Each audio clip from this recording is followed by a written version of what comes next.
Hi. Hello. Hello. Why is this so awkward? Hello, you guys. I've been here recording how to say hello for like literally 5 minutes. I don't have time for this.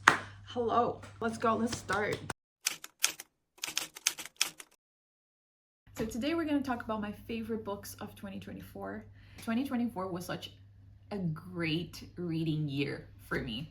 I was so happy. I read so many books. I think I read over 100, though I must say most of them were actually manga. But I did read a bunch of regular novels. I found so many new favorite books, so many obsessions, so many stories that touched my heart, that became part of my personality basically. And it was amazing. I've selected a few books that were my absolute favorites of the year. Unfortunately, I don't have the physical copies of all of my favorite books from 2024. I have only a few of them, but I'm gonna put a picture either here or here so you know which book I'm talking about. And we're gonna start off with the crown jewel of all of my favorite fantasy books of 2024. And that is Once Upon a Broken Heart by Stephanie Garber. This book, let me tell you something.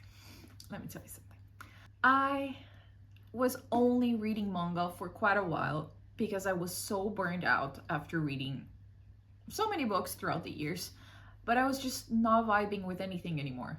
So I just decided to connect to my inner child and start reading a lot of manga, which was great, and it still is. I still consume quite a lot of manga. It's just one of my favorite things to read. But last year, I saw some people online talking about Once Upon a Broken Heart and how obsessed everyone was with this book. I got curious, and also look at this cover. How can you not be obsessed with this cover? This is one of the most beautiful covers I have ever seen. There's something about the pink, I don't know, if you can see it, there's the composition of it all. I can't explain it. I just love it. It even has, where is it? One of the most beautiful maps ever. Let's see. Can you see it? It's just stunning. I can't. It's too pretty. Once Upon a Broken Heart was one of those books that matched my soul so well. I just love everything about it. I felt head over heels for it. It just became my whole personality for the longest time. To be fair, it still kind of is. I love it. It's one of those books that I would be rereading for the rest of my life because it's just so whimsical. It's so enchanting. It's so rich and vibrant. It's just pure magic. Every time I open any page and I read a sentence, it transports me into this world that I wish I could live in because it's perfect. And it has everything I love. It has enemies to lovers, the best enemies to lovers. It was perfection. It has a quirky, whimsical, not too strong protagonist. The type of protagonist we don't usually get. It has tiny dragons. It has a beautiful, enchanting, and very creative world. The whole lore, the whole mythology behind this story is just so captivating to me. It truly reads like a fairy tale. It truly, this is a fairy tale. It's perfect. You have that whimsy of it all, but you also have some dark parts, and it's just chef's kiss. This world, it will forever live in my soul. But basically, it follows the story of Evangeline, who is this girl who was supposed to marry her friend, and they were super in love, but then suddenly he decides to marry someone else, which for her didn't make any sense because up until the day before they were super in love, and then out of nowhere he decided to marry someone else.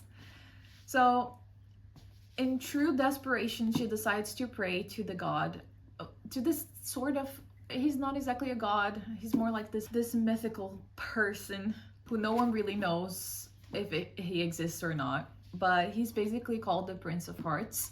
And it is said that if you pray to him and he accepts your prayer, you get a wish. So she had nothing to lose. She was desperate. So of course she went to him and she prayed to him, and he actually showed up. But he was not exactly the type of person she was expecting. And you know where that story is going.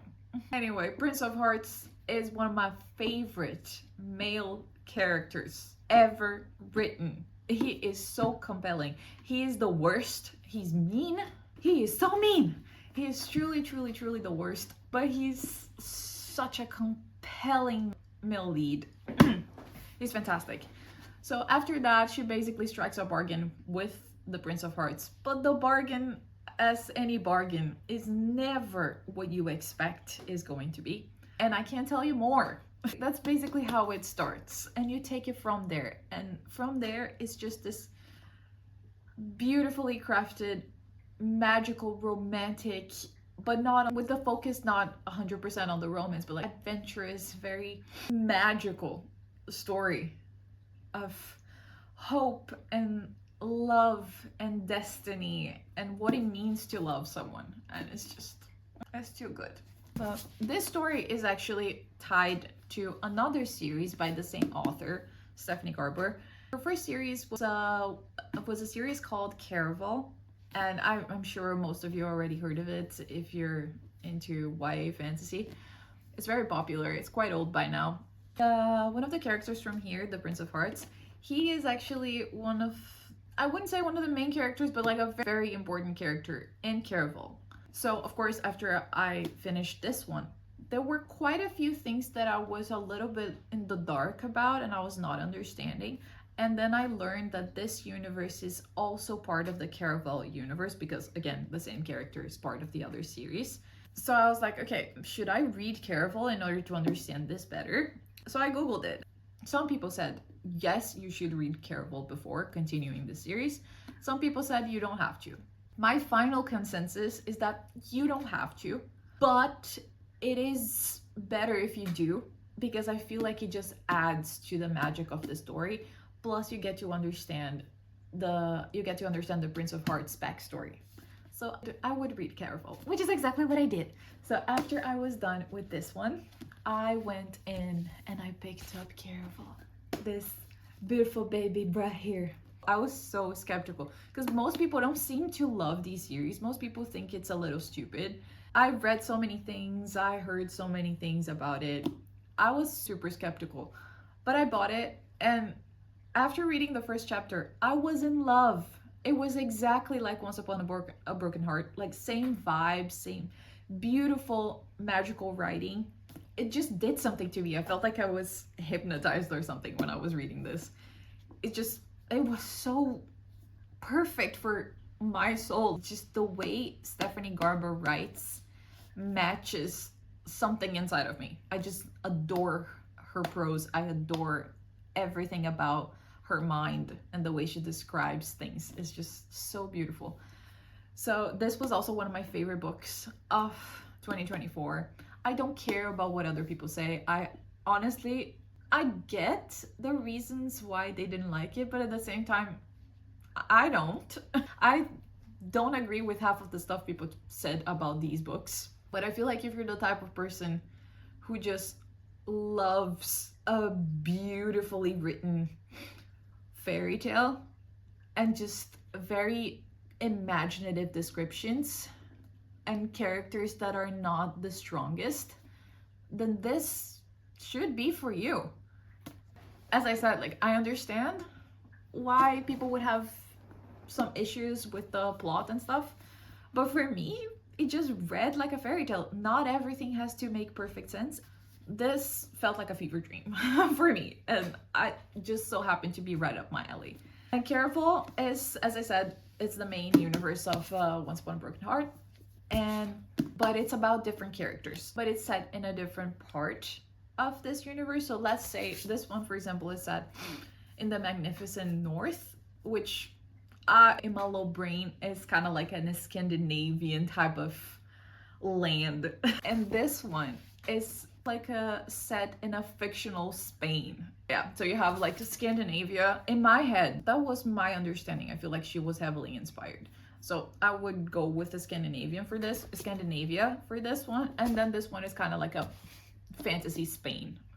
A lot of the names are in Spanish. It seems very reminiscent of Sevilla for me in Spain. I don't know, maybe it's just me, but let me know if you've read it and you agree. So this book follows Scarlett and her sister Tella, and they have the worst father in the world. They have a very miserable life. Their dad basically controls their life and dictates everything that they're supposed to do. It's a very lonely, very sad little life. But they have been obsessed with this sort of like circus event that happens once every now and then, and it is very special. It's called Caraval, and it is literally a magical circus that travels around. But the cool thing about Caraval is that it's kind of like a game as well. So it's not like going to a regular circus, you go as a player. And every year there's like a different theme for it. But the main thing about Caraval is that if you win the game, you get a wish. And the person who runs the whole thing is this guy named Legend. He is very mysterious. No one really knows what he looks like, but he is said to be part of the game somehow. But you couldn't recognize him. But he's the one that judges the winner, that picks the winner, and that will grant you a wish. So you will get to meet him in the end. So this very beautiful, magical circus sort of thing, sort of event, has always fascinated the main characters of this book. And since they're so desperate, they're so desperate to leave this dreadful life that they have, the only solution they found was to be part of Caraval, win, and get their wish. So they've been writing letters year after year since they were very little, in just hoping to be picked, just hoping to get a ticket so they could finally go and participate and get the hell out of that island and get far away from their dad. One day they finally manage to get what they want, so they managed to escape and they managed to get into Caraval. But just like this one over here, things were not exactly what they expected. Things were much more twisted and dark, and Legend was not the person they thought he was. So let's just say things don't go as planned, but at the same time, and the mystery starts there.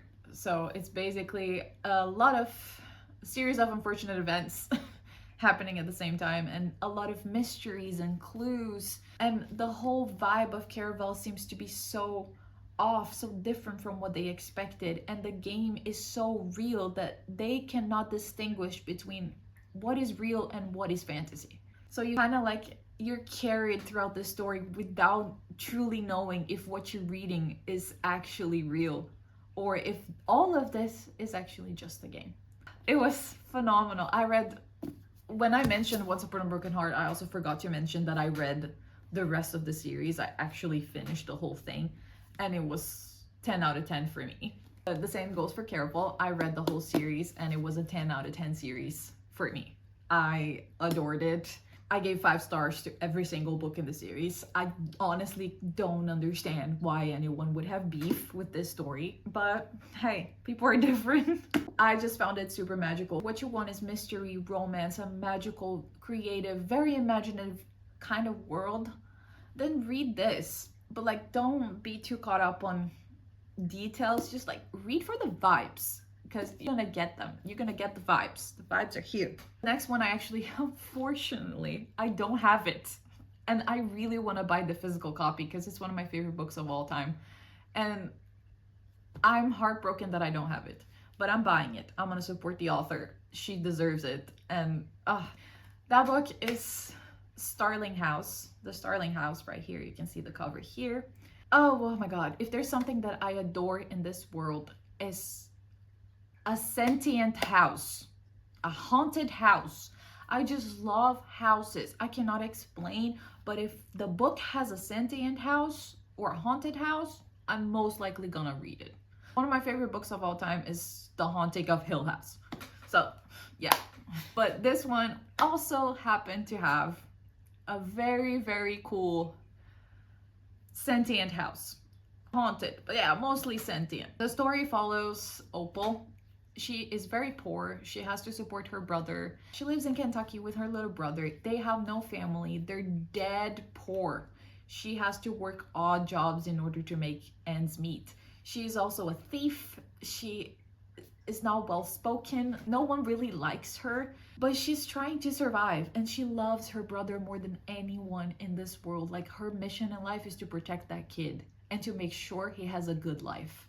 I adore Opal. She is such a great character. She's fierce and she's strong, but she is not your typical fierce and strong character, if you get what I mean. She's described as ugly, which for me is so refreshing because I'm so sick and tired of reading about people who are absolutely beautiful. She's described as not being super pretty. She's poor. She's just doesn't have a lot of time or money to take care of herself. And again, very refreshing. Another good thing about this book is that they're not teenagers. Sometimes I get tired of reading about teenagers. But yeah, they're not teenagers. I think the main character, Opal, she is 26 years old. And the other main character, which is the person she meets in this story, his name is Arthur, and I think he's 30. So amazing, the fact that people are older, and it's just so nice. Anyway, back to the story.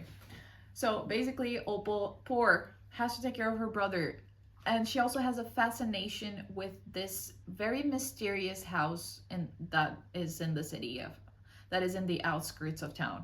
She has had dreams about this house, and she doesn't know why.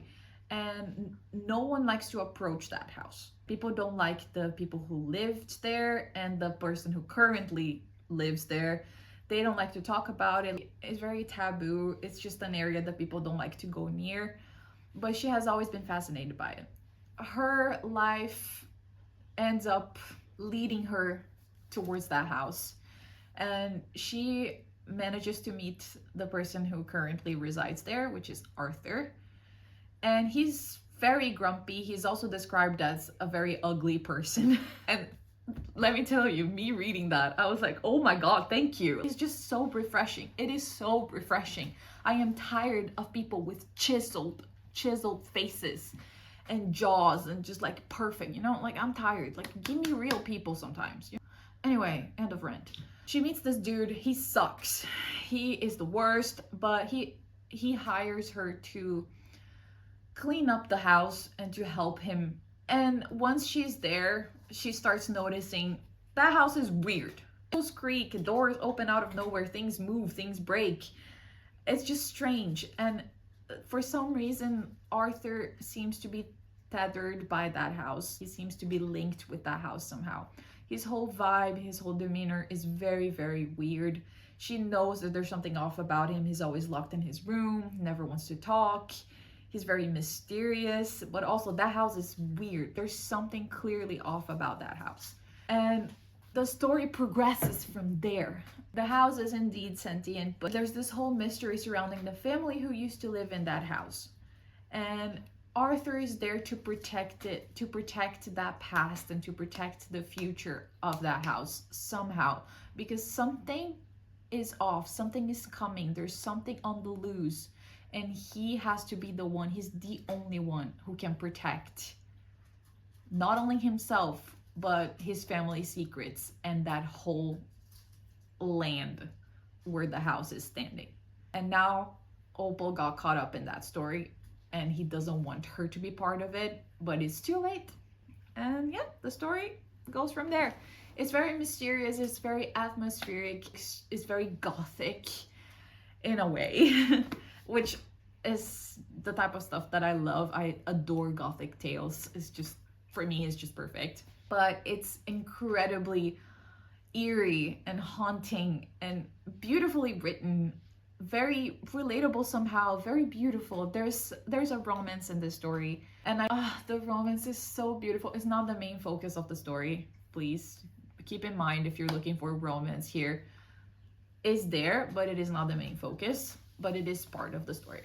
And I loved it. I loved everything about it. When I finished this book, I wish I had it with me so I could hug it. I read it on my e-reader. It was beautiful. Highly recommend. If you like mysteries, haunted / sentient houses, gothic tales, very creative plots, like out of the ordinary, this is for you. The last book that I have for the fantasy category is also became one of my all-time favorite books. and it is called Yumi and the Nightmare Painter. I unfortunately do not own a physical copy. Seriously, I still don't know how come I don't have a physical copy yet, because I should. But I'm getting myself one. But yes, it's Yumi and the Nightmare Painter, and it is by Brandon Sanderson. It was not my first Sanderson, but it is the first Sanderson that I actually loved with all my heart. This story was for me. I felt like it was written for me. I loved it. I loved every second of it.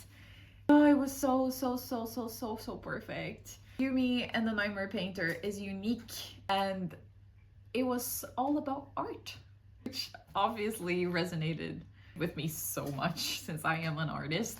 But I feel like a lot of the struggles that the main character was going through are struggles that I went through myself. So it just felt very reassuring to read about that, and it felt very hopeful as well. It gave me a lot of hope. It gave me a lot of perspective.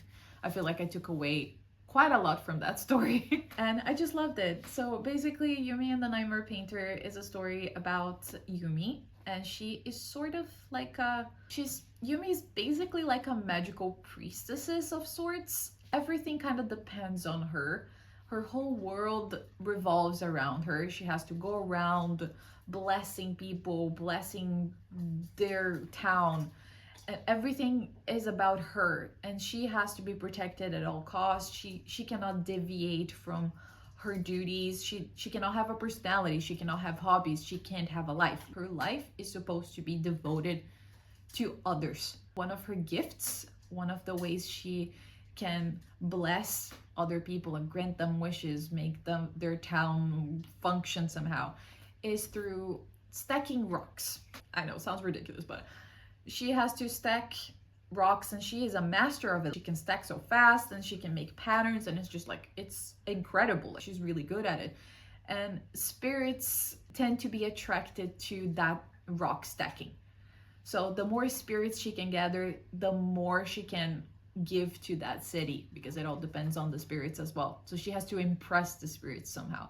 So she has a very dutiful life, very centered. She doesn't have anything else going on for herself apart from being a tool, basically, to her world. And on the other hand, you have Painter. And Painter lives in a different part of this story. It's like it's like an alternate reality. He's from this very Japanese inspired sort of like neon world, very like Blade Runner type of vibe. And in this world, there are things called nightmares, and those nightmares, they're almost made of ink, and they come at night and they go after people and they can kill. So in this city where he lives, in this world where he lives, you have groups of people that are trained to erase those nightmares, to slay the nightmares. And the way they do it is through art. So they have brushes, they have ink, and by drawing specific things, they're able to banish those nightmares, since the nightmares are also like sort of made of ink. It's insane. It's just very creative. And Painter is part of one of those groups of vigilantes, let's call them that. But he's very weak. He's not a very strong character. He doesn't believe in himself. He has a lot of doubts, and he just sticks to what he knows. He doesn't stand out. There's something that happened to him in the past that deeply scarred him, so he just got shut off inside of his own self and has no friends, just lives to work, and that's it. He doesn't have like a very fleshed out life, but you can tell there's a universe inside of him. There's a world that he wishes he could tap into. There's this life that he wishes he could leave, but he can't. He's like bound, and he's not even a very good slayer of nightmares compared to the others. But somehow, even though worlds apart, Yumi and Painter kind of swap places. So he wakes up in her body, in her world, and she wakes up in his body, in his world. But their spirits are kind of like there. So let's say he woke up in her body, in her world, but since she was taken out of her body, she is still there, but no one can see her. Only he can see her because he's in her body, and vice versa. For like when she is in his body, in his world, he is also there, but no one can see him, only her. And they are trying to figure out how this happened and if they're dreaming, like what is going on. And he knows nothing about her world. He had never seen anything like it. He doesn't know what it is to be a magical priestess, and she doesn't know anything about nightmares or about painting. So their whole situation is absolutely insane. It's dreadful. They don't know what to do. And there are a lot of mysteries surrounding both of their worlds.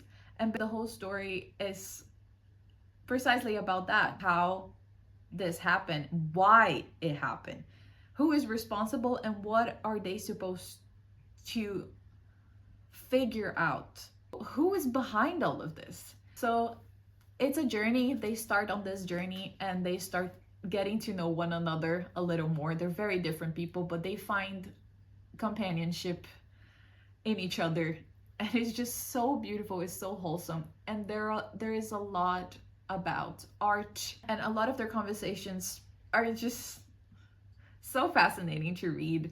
There's a lot about art and what it means to be an artist, and what it means to have a dream, what it means to have passion, what it means to truly go after the stuff you love. And it's a lot about friendship as well. It's about love. There is romance in this book, but again, just like the previous book I mentioned, it's not the main focus, but it is there. And it is so wholesome. If you want something wholesome, unique, very unique, fast-paced, and just very magnetic, very adventurous, then go for Yumi and the Nightmare Painter. Brandon Sanderson is a master, as most people by now know. The man is insane. He wrote so many books, it's insane. And his writing is so incredibly funny, but absolutely stunning. There's something about the way he writes. It's like watching a movie in your mind. It's truly like watching a movie. The man is a master, I'm telling you. Seriously, if you want something absolutely fascinating and unique, please read Yumi and the Nightmare Painter, because you're not gonna regret it. It's just mwah, it's chef's kiss. And that is all for today. These were all of my favorite books from 2024. And if you watched this until the end, thank you so much. I hope you get to pick up one of these books. I hope you find a new favorite. And if you have any recommendations, any books that you think are similar to the ones I just mentioned, I would love to hear your recommendations. So please just let me know. But thank you so much for being here, and I'll see you next time. Bye.